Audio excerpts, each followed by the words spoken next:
ఇంద్రుడిని కూడా ఆదరించింది. ఆ తర్వాత 9 మంది సోదరులుగా పుట్టారు కాబట్టి ఇప్పుడు ఏం చేసేది లేక ఆ దితి తల్లి అందరినీ కూడా కొడుకుల్లాగానే చూసుకోమని చెప్పింది. ఈ ఇంద్రుడు కూడా వాళ్ళ 49 మంది చిన్నమ్మ కొడుకులందరినీ కూడా తన దగ్గర మరుతులుగా పెట్టుకున్నాడని చెప్తున్నాడు. ఇలాగా ఉన్న సందర్భంలో ఈ 49 మంది సోదరులుగా ఇంద్రుడి దగ్గర ఆదరింపబడ్డారు. ఇక సనక సనందనుల శాపంతో జయ విజయులు అనేటువంటి వాళ్ళిద్దరు కూడా ద్వారపాలకులు మనకు చెప్పాను కదా ఇంతకుముందు సప్తమంలో వస్తారు. మళ్ళీ వీళ్ళ కథ వస్తూ ఉంటుంది. ఈ జయ విజయులు ఇద్దరు కూడా ఒకనాడు సనక సనందన, సనత్ కుమార, సనత్ సుజాతులు నలుగురు కూడా విష్ణుమూర్తి సందర్శనం కోసం లోపలికి వెళుతూ ఉంటే వాళ్ళు ఆపినందువలన అతను చాలా క్రోధంతో వాళ్ళని శపించడం అనేటువంటిది మనం చూస్తాం. ఇక ఆ శాపం ఎంతవరకు వెళ్ళిందంటే, ధర్మరాజా, నింద స్తుతి సత్కారం తిరస్కారం, నింద స్తవర సత్కార్యం యజ్ఞారార్థం కళేవరం, ప్రధాన పరయో రాజన్ అవివేకేన కల్పితం. కాబట్టి వివేకం లేకుండా అజ్ఞానంగా ఆత్మయందు కల్పించబడ్డాయి కొన్ని ఉంటాయి. కొంతమంది నింద చేసుకుంటూ స్తుతి చేసుకుంటూ నింద చేస్తారు. మనం వాటిని భరించాలి. ఒక ఆమె పాపం చిన్న పిల్లవాడు పుట్టగానే అబ్బాయి ఎంత ముద్దుగా ఉన్నావురా, అల్లనేరుడు పండు వేరే ఉన్నావు అని ఆమెకి ఏంది వాడు నల్లగా ఉన్నాడని చెప్పి అనాలి. కానీ కర్రెగా ఉన్నాడు అని అంటే వాళ్ళ ఇంట్లో వాళ్ళకి కోపం వస్తుంది. అందుకని అబ్బాయి ఎంత ముద్దుగా ఉన్నావురా, సింగరేణి ముత్యం వేరే ఉన్నావురా, మంచి అల్లనేరుడు పండు వేరే ఉన్నావురా అంటే మెచ్చుకున్నట్టు ఉంటుంది, తిట్టినట్టు ఉంటుంది. దాన్ని నిందా స్తుతి అంటారు. నిందించుకుంటూ స్తోత్రం చేయడం. కొంతమంది మాటల్లో నర్మగర్భంగా నిందా స్తుతి ఉంటుంది, కొంతమంది మాటల్లో స్తుతి నింద కూడా ఉంటుంది. ఈ విధంగా ఆ ఇద్దరు దగ్గరికి వచ్చేసరికి ఆయన మీరా లోపలికి పోయేదా, 5 ఏళ్ల లోపు పిల్లవాడు, మిమ్మల్ని నేను విష్ణుమూర్తి దగ్గరికి పంపిస్తానా అనుకుంటా జయ విజయులు ఇద్దరు కూడా బళ్ళాలు అడ్డంగా పెట్టేసి వాళ్ళను ఆపేసినందువల్ల వాళ్ళకి చాలా కోపం వచ్చింది. ఇక మీరు మమ్మల్ని ఆపారు కాబట్టి మీకు మేము శపిస్తున్నామని చెప్పేసి ఆ ఇద్దరిని కూడా మీరు భూలోకానికి వెళ్ళిపోండి, 3 దుర్భర జన్మలు మీరు అనుభవిస్తారు అని చెప్పేసి వాడు 3 జన్మల వరకు వాళ్ళ కాలానికి వాళ్ళని ఇచ్చివేశాడు. ఇక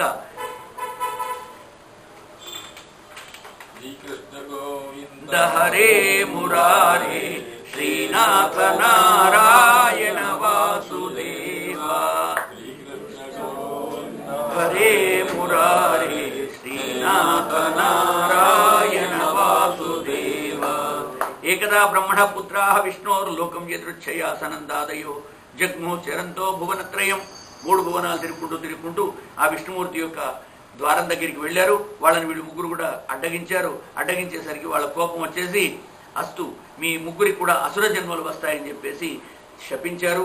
దానికి వాళ్ళు బాధపడిపోతూ కాళ్ళ మీద పడి ప్రార్థించారు. అయ్యా ఇలా అయితే ఇలాగా మీరెవరో తెలియక మేము ఇలా ఆపేశాం, మమ్మల్ని క్షమించండి, మమ్మల్ని దయ చూపండి అని చెప్పి వాళ్ళు మళ్ళీ ప్రార్థిస్తే దయగలిగినటువంటి ఆ 4 కూడా బ్రహ్మమానస పుత్రులందరూ కూడా వాళ్ళకి కరుణించేసి వాళ్ళ పైన అయ్యా మీరు దానాలు అవుతారు కానీ 3 జన్మల వరకు మాత్రమే మీరు భూలోకంలో ఉంటారు, మీకు అలాంటి 3 జన్మలు ఇస్తున్నానని అన్నందువల్ల ఆ జయ విజయులిద్దరు కూడా హిరణ్యాక్ష హిరణ్యకశిపులుగా, రావణ కుంభకర్ణులుగా, శిశుపాల దంతవక్రులుగా, కుంతీదేవి చెల్లెలైనటువంటి ఆమె కొడుకులుగా, అంటే పినతల్లి కొడుకులుగా వాళ్ళు శిశుపాల దంతవక్రులుగా కూడా మళ్ళీ అవతరించారు. అలాగా వాళ్ళు జన్మలు ఎత్తారని చెప్పి 1వ జన్మ అది, 2వ జన్మ రావణ కుంభకర్ణుల్లాగా, ఇక 3వ జన్మ శిశుపాల దంతవక్రుల్లాగా వాళ్ళు వచ్చారు. ఇలా ఉన్న సందర్భంలో హిరణ్యాక్ష హిరణ్యకశిపుల యొక్క కథ చెబుతున్నాడు. హిరణ్యాక్షుడు మొదటికే చనిపోయినాడు కనుక మొన్ననే మన వరాహ అవతారంలో ఆయనను చంపేశాం కనుక ఇక ఇక్కడ మిగిలిన్నది ఒక హిరణ్యకశిపుడే. ఆ హిరణ్యకశిపుడు వచ్చేసి తన తమ్ముడి భార్య అయిన వృషాభాను వద్దకు వచ్చేసి ఓదారుస్తున్నాడు. ఎందుకంటే ఆమె ఆ శవాన్ని కూడా నేను ధ్వంసం చేయనివ్వను అని చెప్పి అలాగే కాపాడుకుంటూ ఆ శవం దగ్గరనే కూర్చున్నది. పాపం హిరణ్యాక్షుని శవం దగ్గర ఆమె ఏడుపు చూస్తే తన తల్లి దితి, ఇటుపక్క దితి, అటుపక్క ఆయన భార్య వృషాభాను ఇద్దరు కూడా ఏడుస్తూ ఉన్నారు. హిరణ్యకశిపుడు తన తల్లి దగ్గరికి వెళ్ళి ఆమెను ఓదారుస్తూ ఉన్నాడు. అమ్మ మీరేం బాధపడకండి, మా తమ్ముడు అయినటువంటి హిరణ్యాక్షుడిని సంహరించిన వాడిని నేను వదిలిపెట్టను, అతను ఎంత గొప్పవాడైనా సరే ఈ సందర్భంలో మనం మరుతులుగా వాళ్ళు జన్మించారు, వాళ్ళని మనం చంపలేకపోయినాం, ఇంకొక తమ్ముడిని మనం ఇంద్రఘ్నుని మనం పొందలేకపోయినాం, కానీ నేను మాత్రం నా గదకు నేను పని పెడతాను, తప్పనిసరిగా నేను చంపేస్తానని చెప్పి వాడు భోభో దానవదైత్యేంజా ద్విమూర్ధం శ్రేక్షశంపరా అందరూ దైత్యులందరినీ పిలిచాడు.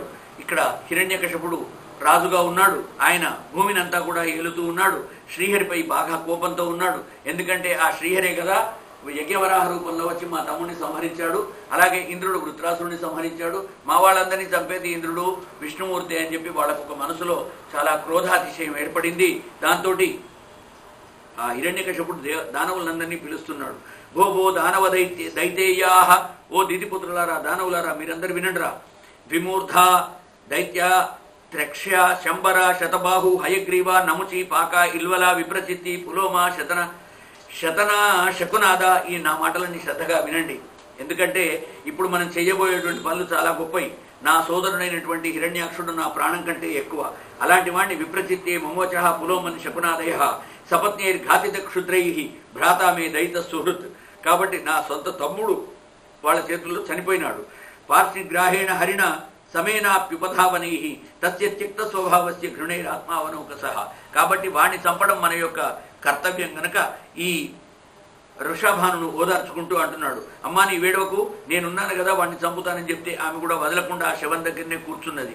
కూర్చుంటే వీడు తన యొక్క అనుయాయులందరికీ కూడా ఆజ్ఞాపిస్తూ ఉన్నాడు, ఏమని? ఎత్ర ఎత్ర ద్విజ అగావహ వేద వర్ణాశ్రమ క్రియా.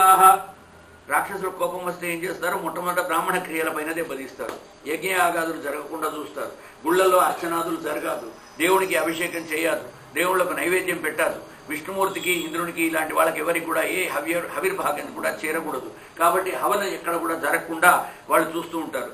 ఇంకా 14 భువనాలన్నీ కూడా ఆవులో ఉంటాయి కనుక ఈ గోవు యొక్క వధ చేయాలి, గోవులను సంహరించాలి. ఇవన్నీ కూడా మన వాళ్ళు ఇప్పుడు చూస్తూ ఉంటాం. ఈ చేసే వాళ్ళందరూ కూడా అలాంటి రాక్షస సంతానానికి చెందినటువంటి వాళ్ళు.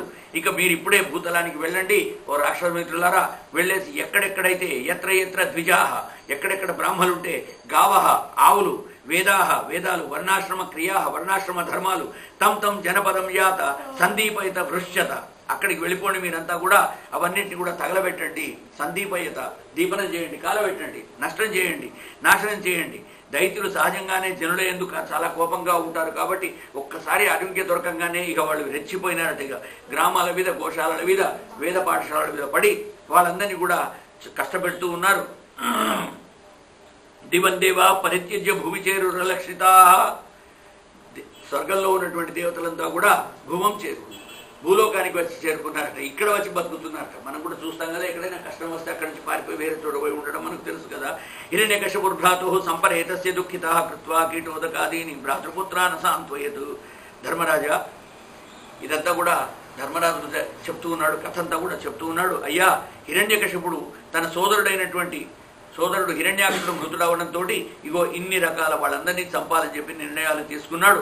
అప్పుడు శకుని, శంబరుడు, ధృష్టుడు, భూత సంతాపనుడు, వృకుడు, వాళ్ళందరి పేర్లు చెప్తున్నారు. వీళ్ళంతా కూడా మహానాభుడు, హరిశ్మష్టుడు, ఉత్కచుడు, వీళ్ళంతా కూడా వచ్చి ఓదార్చినా సరే ఆ తల్లికి ఏమాత్రం కూడా దుఃఖం, ఆ వృషభానుకు దుఃఖం తగ్గట్లేదు. ఆమె ఏడుస్తున్నది. తన తల్లి అయిన దితి దగ్గరికి కూడా వెళ్ళి చాలా ఓదార్చి వస్తున్నారు. అందరు కూడా ఎక్కడ కూడా ఆమె చేయటం లేదు. ఇక అంబాంబ హేవధూ పుత్రాహ వీరం మారహత శోచితుం రిపోరభిముఖే శ్లాఘ్య శూరాణాం వధ ఈప్సిత. హిరణ్యకశిపు వాళ్ళ దగ్గరికి వెళ్ళి తల్లితోటి మరదలతోటి అంటున్నాడు, తమ్ముడి భార్య అయిన వృషభానుతోటి, తల్లి అయినటువంటి అదితోటి చెప్తున్నాడు, అంబా మా రోదీహి, ఏడవకండి, వీరం మారహత శోచితం, నీ కొడుకు వీరుడు, అతను చాలా మంచి యుద్ధంలో విష్ణుమూర్తి చేతిలో అతను యుద్ధం చేశాడు. కాబట్టి రిపోరభిముఖే శ్లాఘ్య శూరాణాం వధ ఈప్సిత. ఎవడైనా మడవ తిప్పి వెనక్కి పారిపోతే శూరుడు కాదు, కానీ మనవాడు చాలా శూరుడు, ఆయన చేతిలో చచ్చేంత వరకు పోరాడాడు మా తమ్ముడు. భూతానామిహ సంవాస.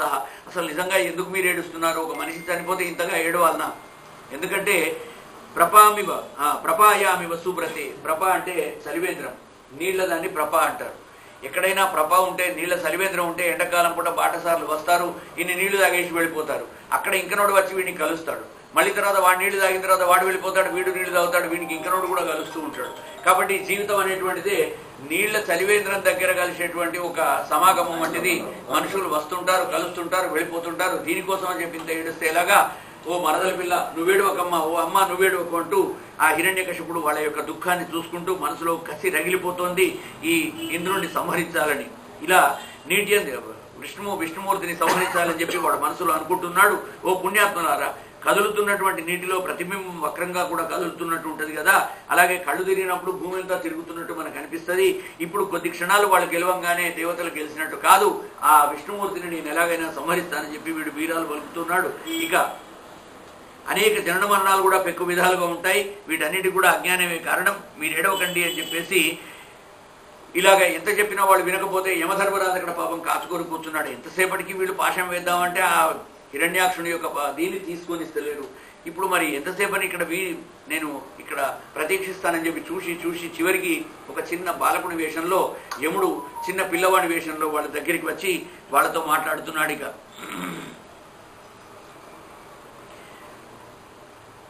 శుశ్రూషతీనాం దశయత్ర యాస్యసి ఏవం విలపతీనాం వై పరిగృహ్య మతం పతిం అనిచ్ఛంతీనాం నిరహారం అర్కోస్తం సన్యవర్తత తత్ర ప్రేతబంధూనాం ఆశ్రిత్య పరిదేవితుం అహతాన్ బాలకో భూత్వా యమ స్వయం ఉపాగతః. యముడు స్వయంగా అక్కడికి వచ్చాడు, చిన్న పిల్లవాడి రూపంలో వచ్చి బాలయముడు అంటూ ఉన్నాడు, అమ్మ మీరు ఇలా ఎంతసేపని వీడిని కాపాడుతారు, ఈ యొక్క శవాన్ని దహనానికో పూడ్చడానికో ఇచ్చివేసేయండి. ఎందుకంటే ఇక్కడ 2 రకాలు ఉంటాయండి. కొన్ని జాతులలో దహనం ఉంటుంది, కొన్ని జాతులలో పూడ్చిపెట్టడం అంటూ ఉంటుంది. 2 కూడా మృతకులకు అది మన దగ్గర చేసేటువంటి సంప్రదాయం. శరీరం అని పాతిపెట్టే వాళ్ళ పార్థివ దేహాన్ని శరీరం అనాలి. ఎవరి దేహాన్ని అయితే కాలుస్తారో చనిపోయిన తర్వాత వాళ్ళ శరీరాన్ని దేహం అనాలి. దేహానికి శరీరానికి తేడా ఉన్నది. శరీరం అంటే భూమిలో పాతిపెట్టేటువంటి మృత కళెవరం. శీర్యతే ఇది శరీర. ఎవరి శరీరం అయితే చనిపోయిన తర్వాత మట్టిలో మట్టి అయిపోతుందో ఆ జాతుల వాళ్ళందరి చనిపోయిన పార్థివ దేహాలను శరీరం అని పిలువాలి. అలాగే ఎవరి శరీరాలైతే చనిపోయిన తర్వాత దహనం చేయబడతాయో వాళ్ళ శరీరాలని దేహం అనాలి, పార్థివ దేహం అనాలి. పార్థివ శరీరం అనకూడదు. మన వాళ్ళు తెలియకయ్యే ఎవరికి తోచిన పదాన్ని వాడు వాడుతూ ఉంటారు. పార్థివ దేహానికి పార్థివ శరీరానికి తేడా చెప్తూ ఉన్నాడు. కాబట్టి యముడు బాలకుని రూపంలో వచ్చేసి చెప్తూ ఉన్నాడు, తస్యా బాలా క్రీడనం ఔరీషితు చరాచరం నిగ్రహ సంగ్రహే ప్రభు పతిచ్యుతం తిష్టతి దిష్టి రక్షితం గృహే స్థితం తద్విహతం వినశ్యతి. అరక్షితం తిష్టతి దైవ రక్షితం. భగవంతుని కనుక రక్షించాలనే కోరిక ఉంటే ఆ పరాత్పరునికి, అది రాక్షసరాజు హిరణ్యకశపుడు కానీ లేదా విష్ణుమూర్తి దేవతల రాజైన విష్ణుమూర్తి కానీ, ఎవరు మనం రాజు అనుకున్నా సరే అతన్ని కాపాడాలనే కోరిక కనుక ఉంటే మనం రక్షించకుండా పడేసిన ప్రదేశంలో ఆ వస్తువు అలాగే ఉంటుంది. ఎంతమందికో మనం చూసాం, పడేసుకున్న వస్తువులు కూడా మళ్ళీ పోతే మన వస్తువు మనకే దొరకడం, మన సూట్ కేసు మనకే దొరకడం, మన నగలు మనకే దొరకడం, మనం బారేసుకున్న ఉంగరం ఎక్కడో పోయిందనుకుంటే మన ఇంట్లోనే మన మంచం కింద దొరకడం, ఇవన్నీ కూడా మన పూర్వజన్మ ప్రాప్తం. అది మన కష్టార్జితం కాబట్టి మన వస్తువు మళ్ళీ మనకే దొరుకుతుంది. కాబట్టి ఆయన అంటున్నాడు, అరక్షితం తిష్టతి దైవ రక్షితం. భగవంతుడు రక్షించాలనుకుంటే ఎవ్వరూ రక్షించకుండా విసిరివేసిన వస్తువు కూడా అక్కడనే ఉంటుంది. 15 ఏళ్ళు కానీ 50 ఏళ్ళు కానీ అలా ఉండిపోతుంది. సురక్షితం దైవహతం వినశ్యతి. ఆ భాగ్యంలో కనుక అదృష్టంలో అది రక్షించబడాలి అనేటువంటిది లేకపోతే మన ఇంట్లో ఎంతో సురక్షితంగా పెట్టింది కూడా నశించిపోతుంది. జీవతి అనాథోపి వనే విసర్జిత. వనంలో విడిచిపెట్టిన అనాథ కూడా బ్రతుకుతాడు. మనం చూడలేదా, చంద్రహాసుడు, శకుంతల ఇలాంటి వాళ్ళందరూ వనంలో అమ్మానాయన వదిలిపెట్టి వెళ్ళిపోతే కూడా వాళ్ళు ఎంతో పేరు ప్రఖ్యాతులు కలిగినటువంటి మహానుభావులైనారు ఈ దేశంలో. కాబట్టి జీవతి అనాథోపి వనే విసర్జిత. వనంలో విడిచిపెట్టినవాడు కూడా, అడవిలో వదిలిపెట్టినవాడు కూడా ఏ క్రూర జంతువులు ముట్టకుండా వాడు మళ్ళీ బ్రతికి బట్టగట్టి చాలా పెద్ద పేరు సంపాదించిన చంద్రహాసం లాంటి వాళ్ళు అవుతారు. జైమిని భారతంలో చెప్తారు. కాబట్టి వనే విసర్జిత కృత ప్రయత్నోపి గృహేపి నశ్యతి. ఎంతో ప్రయత్నం చేసేసి ఎక్కడెక్కడి నుంచో ఎక్స్పర్ట్లను మంచి మంచి డాక్టర్లను పిలుచుకోవచ్చి చేసినా సరే ఆయుష్ మూడిన వాడిని మనం ఎంత చేసినా వాళ్ళని కాపాడుకోలేకపోతాం. కాబట్టి ప్రాణం పోవడానికి ఈశ్వరేచ్ఛ బలియేసి కానీ మన యొక్క ఇచ్ఛ బలమైంది కాదండి. మన మానవ ప్రయత్నం మనం చేస్తాం, మనకెంతో ఉంటుంది, ఏదైనా చేసి కాపాడుకోవాలి అనేది ఉంటుంది. ఎంత చేసినా సరే బ్రతకద్దు అని భగవంతుని ఇచ్ఛ ఉన్నప్పుడు అది బతకదు. కాబట్టి హిరణ్యాక్షుడు చావాలి అని భగవంతుని యొక్క కోరిక కనుక ఆయన చనిపోయినాడు. ఇప్పుడు ఆయనను విడిచిపెట్టండి అంటూ ఈ బాలకుడి రూపంలో ఉన్న యముడు వచ్చి వాళ్ళకు ఉపదేశం చేస్తూ ఉన్నాడు. అరక్షితం తిష్టతి దైవరక్షితం సురక్షితం దైవహతం వినశ్యతి పతిచ్యుతం తిష్టతి దిష్టితం గృహే స్థితం తద్విహతం వినశ్యతి. ఇంట్లో ఉన్నా సరే పోవచ్చు, బయటపడేసుకున్నా సరే మళ్ళీ మనకు దక్కవచ్చు. కాబట్టి దీంట్లో అంతా కూడా అదృష్టమే తప్ప ఇంకేమీ లేదమ్మా. వస్తు వివేకాన్ని గురించి మీరు ఆలోచించండి అంటూ అమ్మా ఏమంటారు, అక్కడేదో ఇవాళ ప్రసాదం తయారీ ఏమని చెప్పాను. నిత్యానిత్య వస్తు వివేకాలుంటే శోభించడం వ్యర్థం. కాబట్టి వస్తువు నిత్యమా అనిత్యమా అని చెప్పి చూసుకొని వాటిని మనం ఆలోచించాలి. అనిత్యమైన వస్తువుల గురించి ఎక్కువగా బాధపడకూడదు. ఇక నిషాదుడు వాడి తిత్తిరి పక్షి అంటే వడ్రంగి పిట్ట గురించి ఒక కథ కూడా వాళ్ళకు ఉదాహరణగా చెప్తున్నాడు. ఒకసారి 2 పిట్టలు కూడా ఒక చోట ఉంటే ఒక బోయవాడు వచ్చేసి అందులో ఉన్న ఆడపక్షిని సంహరించాడు, వడ్రంగి పిట్టను చంపేశాడు. అది చచ్చిపోయిన తర్వాత మగపక్షి బాగా నిస్సహాయ స్థితిలో అది ఏడుస్తూ ఉన్నది. ఆ మగపక్షి ఏమనుకుంటుందట, నేను ఇప్పుడు విధురుణ్ణి అయిపోయినాను. భార్య లేనటువంటి వాళ్ళను విధురుడు అంటారు. అయితే విధురుణ్ణి అయిపోయినాను, ఇప్పుడు నన్ను కాపాడేది ఎలాగా, నన్ను ఎవరు పోషించాలి, కాబట్టి నేను కూడా నా భార్య దగ్గరికి పోతానంటూ స్మరిస్తున్నదట. ఆ పక్షి స్మరించేసరికి బోయేవాడు ఇదే అదనుగా చూసి వాడు ఇంకా గుల్లేరు దెబ్బ కొట్టాడు. దీన్ని కూడా సంహరించి బుట్టలో వేసుకొని తీసుకుపోయాడు.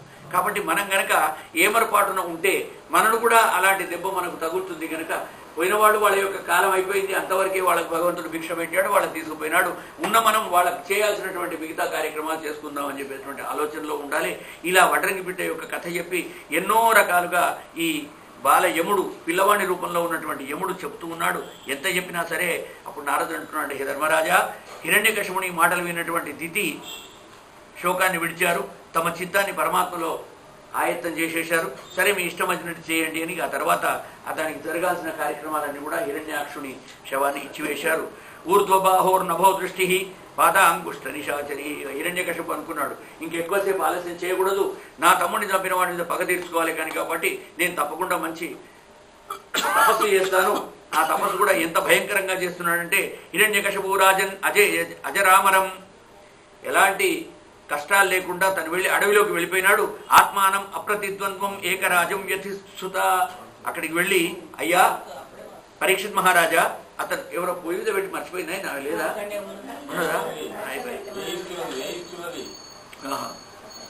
మందరాజల పర్వతానికి వెళ్ళిపోయి తీవ్రమైన తపస్సు చేయడం ప్రారంభించాడు. మందరాజలం అంటే ఎలా అంటే ఊర్ధ్వబాహు నభో దృష్టి. ఊర్ధ్వబాహు అంటే రెండు చేతులు కూడా పైకెత్తి పట్టుకున్నాడు నమస్కరిస్తూ భగవంతునికి. నభో దృష్టి, తన యొక్క రెండు కళ్ళతోటి ఆకాశాన్ని చూస్తూ ఉన్నాడు హిరణ్యకశిపుడు. చాలా భయంకరమైనటువంటి తపస్సు చేస్తున్నాడు. సతేపే మందరద్రోణ్యాం తప పరమదారుణం, పరమదారుణమైనటువంటి మందరాచల పర్వతం మీద తపస్సు చేస్తూ ఉన్నాడు. జటాదిదిపి ఇరేజే సంవర్త్యాత్మ ఇవాంశుభి. జటాదిదులన్నీ కూడా ఆయనకు బాగా వెంట్రుకలు పెరిగిపోతున్నాయి, తలంతా కూడా ఎంతో పెద్దగా అయిపోయింది. ఇక కొన్ని రోజులు అయిన తర్వాత ఈ తపస్సు కంటే కూడా ఇంకా కఠోరమైన తపస్సు కాలి బొటనవేలు మీద అంగుష్ఠమాత్రేన. అప్పుడు ఇక్కడ కూడా మనం మొన్న చూశాం కదా, తపస్సులో అంగుష్ట మాత్రం ఒక పాదంతో ధ్రువుడు తపస్సు చేసేసి చివరికి భగవంతుడిని చేరుకున్నాడు. ఆయన దగ్గరికి వచ్చాడు, 36,000 సంవత్సరాలు రాజ్యం చేసి తర్వాత అతను ధ్రువపదానికి వెళ్ళిపోయినాడు. ఆ విధంగా పాదాంగుష్ట ఆశ్రితావని, అవని అంటే భూమి, భూమిపైన పాదాంగుష్టం మాత్రమే, కుడికాలి యొక్క బొటనవేలును మాత్రమే ఆనెచ్చి పైకి పెట్టి రెండు చేతులు పైకెత్తి నభో దృష్టి చేస్తూ ఆకాశాన్ని చూస్తూ తపస్సు చేస్తున్నాడు. తస్మిన్ సంస్థప్యమానే దేవా స్థానాన్ని భేజిరే. అలా చేస్తూ ఉంటే తపస్సు చేసిన పిదప ఇక దేవతలందరూ కూడా భయపడిపోయినారు. ఇలాంటి తపస్సు చేసేవాడి ముందర మా తపస్సు ఎక్కడ పనికి వస్తుంది, వాడు చాలా కఠోరంగా చేస్తున్నాడని ఊర్ధ్వలోకాలు అధోలోకాలు కూడా తప్పింపజేశాడు. అన్ని కూడా మండడం మొదలెట్టే. ఎక్కడ చూసినా అడవులలో ఇగో మాడిపోయిన వాసనలు వస్తున్నాయి. తపోమయ సరే వేరేది పెట్టుండి, ఏమున్నది అది తీసేసేయండి మళ్ళీ. అంతేనా? రాణెమోటే చేస్తుంది, మంచి మడితోటి చేస్తుంది దేవుడు అంతే. ఇక తీవ్రమైన అగ్నికి ఒక్క వనాలే కాదండి, నదులు కూడా కాలడం మొదలుపెట్టినట్ట. నదులు కూడా మండుతున్నాయి. అంత ఘోరమైనటువంటి తపస్సు చేస్తున్నాడు. నదులన్నీ క్షోభ గురి అయినాయి. ఇక చెట్ల నుంచి పండ్లన్నీ కాయలన్నీ కసిగాయలు రాలిపోతున్నాయి. ద్వీపాలన్నీ చెల్లించిపోతున్నాయి. పర్వతాలన్నీ కదులుతున్నాయి. ఇవన్నీ గ్రహాలు నక్షత్రాలన్నీ కూడా రాలిపోతున్నాయి. ఉల్కాపాతం జరుగుతుంది. దిశల్లో కూడా అగ్ని జ్వాలలు పగపగ మండుతున్నాయి. ఇవన్నీ చూశాడు. తేన తత్తా దివం త్యక్వా బ్రహ్మలోకం యయుస్సురాహ. ఇక్కడ ఉన్న దేవతలంతా భూమి మీద మంచిగా ఉన్నదనుకోని ఇక్కడికి వస్తే భూమి మీద ఈలోని మొదలైందని చెప్పి అందరు మళ్ళీ దేవలోకానికి పరిగెత్తారు దేవతలంతా. ఈ విధంగా తపోగ్ని జ్వాలలకు దేవతలు తట్టుకోలేకపోతున్నారు. బ్రహ్మదేవుడి దగ్గరికి వెళ్ళారు. ఓ దేవదేవా, ఇది ఎక్కడి కష్టం వచ్చిందయ్యా, వాడెవడో హిరణ్యకశిపుడు వాడు వచ్చి తపస్సు చేస్తున్నాడు. వాడి తపస్సుతో మేము ఎక్కడ కూడా కూర్చోలేకపోతున్నాం. పర్వతాలు కూడా ఉయ్యాలలు ఊగుతున్నాయి. ఎక్కడ మేము కూర్చొని తపస్సు చేసుకోగలుగుతామయ్యా అని చెప్పి ప్రార్థించి ఆయనకు దండం పెట్టారు. దేవాహ రుదంతి బ్రాహ్మణులందరూ కూడా ఆ తపస్సు చేసినటువంటి ఋషులు మునులంతా కూడా ఆ దేవుని వద్దకు వెళ్ళి మొరబెట్టుకున్నారు. మందరాచల పర్వతాల నుంచి అక్కడ ఉన్న వాళ్ళంతా కూడా చెప్తూ ఉన్నారు, త్వం సర్వజ్ఞ, అయ్యా భగవన్ నీవు సర్వజ్ఞుడివి, నీకు తెలియదేమీ లేదు, త్వరగా వచ్చి ఆ హిరణ్యకశిపుని యొక్క తపస్సును భంగం చేసేసి వాడిని తపస్సు నుంచి విరమింపజేయి, వాడి ముందర కనిపించు అని చెప్పి అడిగితే ముల్లోకాధిపతి అయినటువంటి ఆ ముల్లోకాధిపతి తోటి ఆ ఇంద్రుడితోటి బ్రహ్మదేవుడు అంటూ ఉన్నాడు, అయ్యా ఇది సుశ్రుమ నిర్బంధం తప పరమమాస్థిత విధత్స్వానంతరం యుక్తం స్వయం త్రిభువనేశ్వర. కాబట్టి ఈ విషయానికి ఘోరమైన వాడు తపస్సు చేస్తున్నాడని నాకు తెలుసు, నేనే వచ్చి విన్నాను కనుక తప్పకుండా దానికి ఏదో ఒకటి నేను చేస్తాను, మీరు భయపడకండి, మీరు వెళ్ళిపోండి అంటూ ఇది విజ్ఞాపితో దేవైర్ భగవాన్ ఆత్మభూర్నృప పరీక్షితో భృగురాజ్య, భృగువు దక్షుడు మొదలైన వాళ్ళంతా కూడా వచ్చి ప్రార్థించారు. వాళ్ళంతా కూడా ఇక వెళ్ళిపోయినారు. వెళ్ళిపోగానే బ్రహ్మదేవుడు అక్కడి నుంచి మళ్ళీ భూమికి వచ్చి ఇక్కడ హిరణ్యకశిపుడిని అడవిలో మందరాచల పర్వతం మీద వెతుకుతున్నాడు. వెతుకుతే ఎక్కడ కనిపిస్తుంది, గడ్డి పుట్టలు మన్ను మట్టి గాదం అంతా కూడా చేరుకు వచ్చి ఎన్నో వందల సంవత్సరాల నుంచి వాడు చేస్తున్నటువంటి ఆ తపస్సుతోటి దగ్గరికి అన్ని చేరిపోయి ఏమాత్రం కూడా గడ్డి పుట్టలు మొదళ్ళు అన్నీ కూడా కనిపిస్తున్నాయి తప్ప అతని శరీరం కనిపిస్తలేదు. మొత్తం శరీరం అంతా కూడా కప్పివేయబడి ఉన్నది. ఆ లోపల నుంచి మాత్రం భగవన్నామ స్మరణ, ఆత్మభూ స్వయంభూ అయినటువంటి భగవంతుని స్మరిస్తూ ఉన్నాడు. ఆయన ఆ మాటలు వినిపిస్తూ ఉన్నాయి, మంత్రం వినిపిస్తూ ఉన్నది, కానీ మనిషి కనిపించట్లేదు. అతని శరీరంలో కొవ్వును, చర్మాన్ని, మాంసాన్ని తపంతం తపసాలోకాన్ యథా భ్రాపిహితం రవిం పిపీలికాభిరాచీర్ణం ఏతస్ మాంస శోణితం. వారి యొక్క శరీరంలో ఉన్నటువంటి మాంసాన్ని, రక్తాన్ని, శోణితాన్ని, కొవ్వును అన్నిటిని కూడా చెదల పురుగులు, చీమలు అన్నీ కూడా పట్టుకొని తినేస్తున్నాయి. సగం శరీరం వాడిది కూడా మొత్తం మాంసం లేకుండా నిర్మాంసో అభవన్ రూప. ఆ రాజుగారు హిరణ్యకశపుడు నిర్మాంసుడైపోయినాడు, మాంసం లేకుండా అయిపోయినాడు. చీమలన్నీ తినివేసి ఉన్నాయి, కానీ మేఘాలతో కప్పబడ్డటువంటి సూర్యుని కాంతి వేరం లోపల నుంచి ఒక వెలుగైతే కనిపిస్తోంది. ఈ పుట్టలో తప్పకుండా హిరణ్యకశపుడు ఉంటాడు అని చెప్పి బ్రహ్మదేవుడు అనుకొని, ఆయనకు తెలియదు లేదు, అక్కడికే వచ్చాడు. ఆ పుట్ట దగ్గరికి చూసి దీంట్లో ఉంటాడు, ఆహా ఎంత గొప్ప తపస్సు చేస్తున్నాడు రా, వీణ్ణాడి తపస్సు చేసేవాడు ఎవడైనా ఉంటాడా అని చెప్పి మనసులోనే రాక్షసుడైనా సరే బ్రహ్మదేవుడు ఆశ్చర్యపడుకుంటూ వాడి దగ్గరికి వచ్చి విలక్ష్య విస్మిత ప్రాహ ప్రహసన్ హంసవాహన. హంసవాహన అంటే బ్రహ్మదేవుడు. ఆత్మభూ పద్మయోని స్యాత్. ఆత్మభూ అంటే హంసవాహన అంటే బ్రహ్మదేవుడికి పేర్లు అమరకోశంలో. ఆ హంసవాహనుడు వచ్చేసి విలక్ష విస్మిత ప్రాహ నవ్వుకుంటూ చిరుమందహాసంతో దరహాసంతో అడుగుతున్నట, ఏమయ్యా హిరణ్యకశిపు ఇంత గొప్ప తపస్సు చేస్తావా? లేలే, ఉత్తిష్టోత్తిష్ట. బ్రహ్మోవాచ ఉత్తిష్టోత్తిష్ట భద్రంతే తపస్సిద్ధోసి కాశ్యప. కశ్యప ప్రజాపతి కొడుకు కనుక కాశ్యపుడు అంటారు. కశ్యప గోత్రే జత్వాత్ కాశ్యప. కాణాదుడు, సైంటిస్ట్ కాణాదుడు కూడా కాశ్యప గోత్రమే. కాబట్టి కాశ్యప గోత్రులందరూ కూడా వాళ్ళందరినీ కూడా కాశ్యపులు అంటారు, కశ్యప గోత్రంలో పుట్టినవాడు. ఉత్తిష్ట భద్రంతే తపస్సిద్ధోసి కాశ్యప.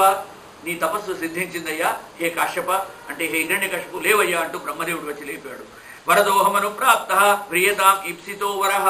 నేను సంతోషపడ్డానయ్యా, బ్రహ్మదేవుని వచ్చాను, నువ్వులే నీకేం వరం కావాలో కోరుకో, నేను ఇస్తానని చెప్పి బ్రహ్మదేవుడు అడగడం. దంశ భక్షత దేహస్య ప్రాణాఖ్యస్య శుషేరతే అద్రాక్షమామేతత్తే హృత్సారం మహదద్భుతం. నీ హృదయం మాత్రం ఉన్నది, నీ మస్తిష్కం మాత్రం ఉన్నది, మిగతా శరీరాన్ని అంతా కూడా పురుగులు తినివేసినాయి.